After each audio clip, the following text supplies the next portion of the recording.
Assalamualaikum warahmatullahi wabarakatuh. Terima kasih waktunya. Kami di sini akan mempresentasikan tentang apa yang sudah kami susun beberapa waktu yang lalu, yakni tentang filsafat pendidikan Ibnu Khaldun. Sebelum kita membahas luas tentang pemikiran Ibnu Khaldun, marilah sejenak kita tawasul kepada beliau. Semoga ilmu yang beliau ajarkan, karya-karya yang beliau telah tulis, semoga bermanfaat bagi kita semua. Al-Fatihah. Terima kasih. Sebelumnya, Ibnu Khaldun ini adalah sosok waliullah. Mengapa saya katakan sosok waliullah? Karena beliau adalah mempunyai keturunan yang sangat istimewa dari bapaknya, di mana bapaknya ini adalah seorang mahasiswa. Kalau sekarang ini kita ibaratkan seorang mahasiswa yang memiliki wawasan luas, yang juga berkarir dalam penulisan kritik terhadap pemerintah waktu zaman itu. Dan juga nenek daripada Ibnu Khaldun ini sendiri seorang muslim yang selalu hijrah untuk menuntut kehidupan, untuk berpolitik dan lain-lainnya. Maka inilah yang jiwa-jiwa yang menurun dari pada bapak dan nenek moyangnya itu sendiri. Awal mulanya itu beliau adalah seorang dari Tunisia, lalu hijrah ke Arab, ke Timur Tengah lagi, lalu hijrah ke Eropa, ke Sevilla. Maka Ibnu Khaldun ini adalah seorang yang memiliki wawasan luas. Dilihat dari perjalanan belajarnya ini memang sangat istimewa. Jadi Ibnu Khaldun itu lahir pada 1 Ramadan tanggal 27 Mei 1832.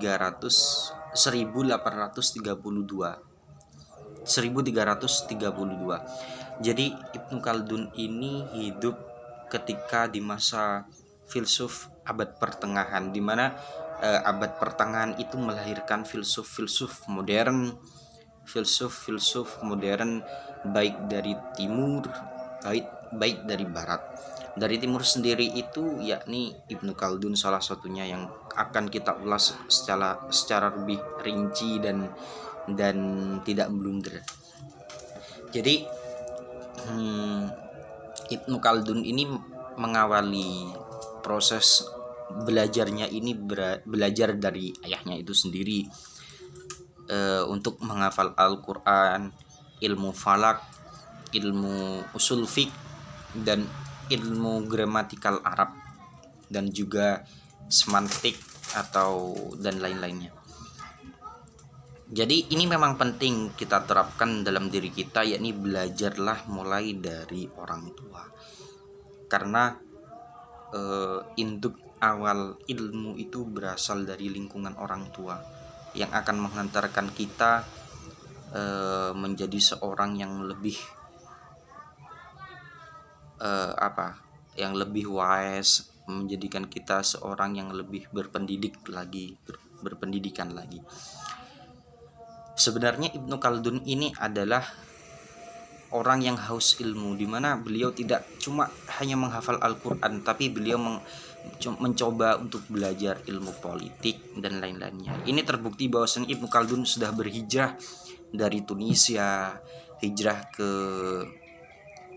Konstantinopel, ini hijrah di Turki, lalu hijrah di Timur Tengah, juga sampai hijrah ke Eropa, ke Sevilla itu sendiri, di mana desa atau kota yang pernah diduduki oleh nenek moyangnya itu sendiri, khususnya oleh kakeknya daripada bapaknya itu.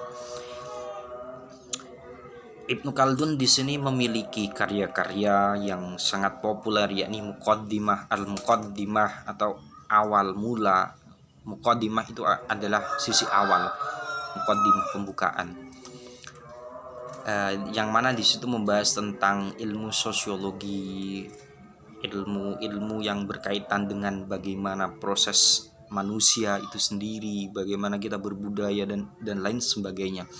Tapi yang menarik di sini bahwasanya Ibnu Khaldun ini berbeda dengan filsuf-filsuf barat atau filsuf-filsuf timur yang saklek terhadap pemikiran-pemikiran rancu dalam hal keislaman atau tauhid.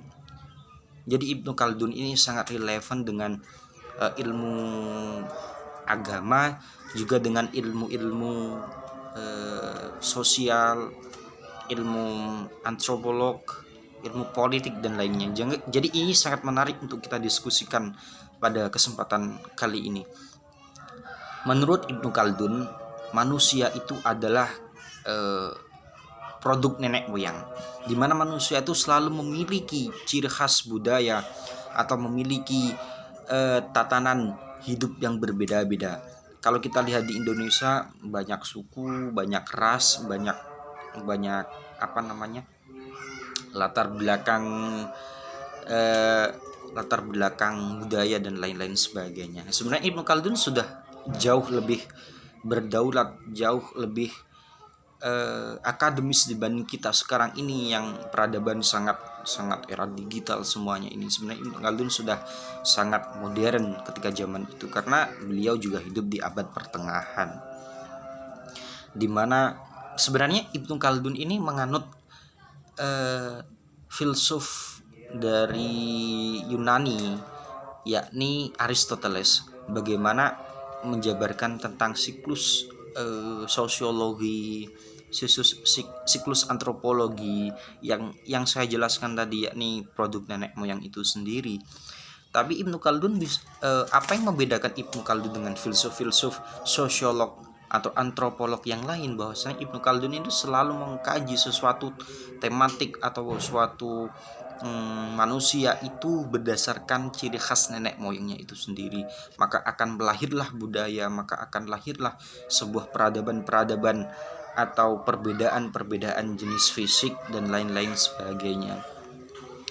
Dalam teori-teori yang dianut beliau, juga beliau menganut dari filsuf di Timur Tengah, yakni Ibnu Rushdi, terus Al-Ghazali juga beliau dalam tasawufnya, lalu Ibnu Sina dalam berbagai macam kedokteran kuno dan lain sebagainya. Dan sebenarnya Allah sudah pernah berfirman bahwasannya wadakillah ayyamun udawiluna bainan nas. Jadi semua itu ada perputarannya, perputaran peradaban itu selalu ada. Juga ini pernah disinggung dalam tulisan-tulisan Ibnu Khaldun, baik yang sudah terbit maupun belum pernah terbit, karena sebenarnya tulisan beliau itu sangat banyak sekali. Jadi siklus peradaban itu selalu berputar. Ini juga dibahas bagaimana dalam sisi politik, dibahas bagaimana dalam sisi keilmuan, tasawuf, filsufnya beliau. Yang kita tahu dulu peradaban itu berawal di Babilonia, lalu bergeser lagi ke Yunani, lalu bergeser lagi ke Romawi. Tidak hanya puncaknya di Romawi, bahwasannya itu berlabuh lagi ke Inggris, lalu ke Amerika, di mana kita tidak percaya kalau kita membaca bukunya Christopher Columbus. Beliau berlayar, dianggap orang yang sangat bodoh, tapi ternyata menemukan sebuah pulau, sebuah tempat yang bisa dijadikan kehidupan bagi umat manusia yang kita kenal sekarang ini, yakni Amerika. Yang kita tahu Amerika menguasai dunia dan sekarang lagi bergeser ke Cina dan kembali lagi ke Amerika. Bisa jadi ini akan bergeser ke timur, yakni ke Indonesia itu sendiri, semoga saja. konsep pendidikan Ibnu Khaldun. Jadi Ibnu Khaldun ini dalam konsep pendidikan ilmu Islamnya, beliau tidak selalu mengajarkan bagaimana pendidikan itu harus berdasarkan sisi akhlak, sisi menghafal Al-Quran atau hadis. Tidak hanya itu, bagaimana Ibnu Khaldun menempatkan sesuatu itu selalu dalam ranah yang logis, ranah yang disandarkan oleh akal. Makanya beliau disebut salah satu filsuf atau ulama, kalau dalam bahasa kita filsuf atau ulama yang sangat berpengaruh dan memiliki jiwa intelektual dan cocok menjadi akademisi atau guru besar mungkin kalau sekarang ini. Maka lahirlah teori-teori beliau yang sangat ciamik. Dalam ekonomi beliau juga disebut salah satu bapak ekonom Islam modern. Sebenarnya teori-teori beliau ini hidup atau apa namanya, lebih dulu daripada Adam Smith, Ricardo David dan sebagainya. Jadi kita sebagai umat Islam jika tidak mengenal Ibnu Khaldun ini sangatlah keterlaluan bagi kita, karena beliau ini sebenarnya adalah sosok filsuf yang sangat berhati mulia, penghafal Al-Quran, dan memiliki teori-teori yang sangat digunakan, dan ini sudah diakui dalam dunia barat maupun dunia timur itu sendiri. Mungkin tujuan dari pendidikan yang dianut Ibnu Khaldun itu sendiri untuk mencerdaskan suatu kehidupan di mana manusia itu tidak hanya bergantung kepada orang lain, karena beliau sudah menyebutkan dari awal itu manusia itu adalah makhluk sosial, dan ini mengacu pada teori filsafatnya Aristoteles yang saya sampaikan di awal tadi. Tapi bagaimana konsep pendidikan Ibnu Khaldun dan tujuan dari pendidikan Islam Ibnu Khaldun ini, bahwasannya kita tidak selalu melulu mengandalkan sisi sosial kita kepada orang lain, menggantungkan kebutuhan kita kepada orang lain, tapi bagaimana kita itu memiliki potensi untuk mengeksplor sesuatu berdasarkan ilmu-ilmu yang sudah kita pelajari. Ilmu ekonomi membantu kita dalam segi kehidupan yang carut marut untuk menentukan makan, ekonomi, dan lain-lain sebagainya. Dan dalam sisi berbudaya yang sudah disampaikan lewat Al-Muqaddimah sosiolog dan antropolognya itu sendiri. Mungkin itu saja yang dapat saya sampaikan, kurang lebihnya mohon maaf. Wassalamualaikum warahmatullahi wabarakatuh.